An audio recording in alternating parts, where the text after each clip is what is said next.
Nilipata mtu mmoja akaniambia mimi nataka kujipanga kuenda safari ya Singapore. Akasema nimtafutie passport.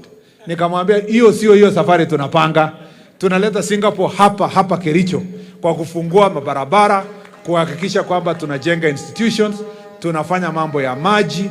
We want to make sure. Mnaona Mheshimiwa Rais anajenga ma stadiums Kenya mzima. Unaona stadium ya Wajir inajengwa. Unajua Mheshimiwa Rais alijenga hii ya town hapa Green Stadium. Hiyo ya Kiblimo Rugut, lakini anataka sasa kuongeza pesa kuexpand. Juzi kabla sijatoka Ministry ya Sports tulitangaza pia stadium mpya ambayo itajengwa Kapkatet ya about 1 billion shillings, na tayari contractor amekuja site pale. Muko Bomet inajengwa stadium. Mumeona stadium Siaya imejengwa.